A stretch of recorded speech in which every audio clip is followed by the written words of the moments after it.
तेलंगाना में आज यानी 30 नवंबर को वोटिंग है।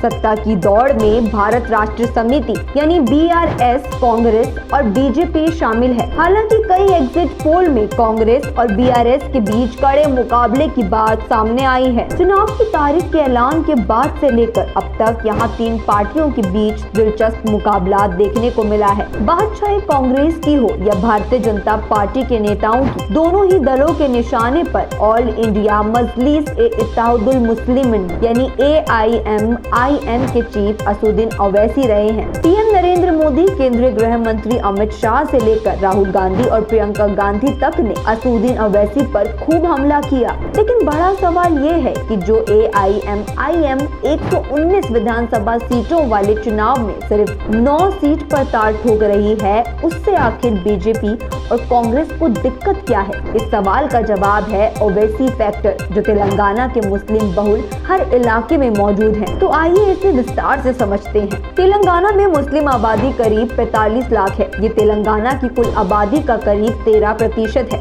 तेलंगाना की 119 विधानसभा सीटों में से 45 सीट पर मुस्लिम वोटर निर्णायक भूमिका रखते हैं। तेलंगाना में असदुद्दीन ओवैसी की पार्टी AIMIM सिर्फ हैदराबाद सिटी के मुस्लिम बहुल इलाके में चुनाव लड़ती है। बाकी सीटों पर वो BRS का समर्थन करती है। इस बार भी स्थिति यही है। इस चुनाव में असदुद्दीन ओवैसी की पार्टी सिर्फ 9 सीटों पर चुनाव लड़ रही है। ऐसे में बाकी की 110 सीटों पर जहां AIMIM मैदान में नहीं है, वहां भी अधिकतर मुस्लिम वोट असदुद्दीन ओवैसी के इशारे पर जा सकते हैं। वहीं आपको बता दें, 119 विधानसभा सीट वाले तेलंगाना में कांग्रेस को साल 2014 विधानसभा चुनाव में 21 सीट मिली थी, जबकि 2018 में कांग्रेस ने 19 सीट पर जीत दर्ज की थी। 2018 के विधानसभा चुनाव में असदुद्दीन ओवैसी की पार्टी AIMIM को 2.71% वोट मिले थे। उसने 7 सीटों पर जीत दर्ज की थी। कई सीटों पर असदुद्दीन ओवैसी की पार्टी ने कांग्रेस का खेल बिगाड़ा था और हैदराबाद और उसके आसपास के एरिया असदुद्दीन ओवैसी के गढ़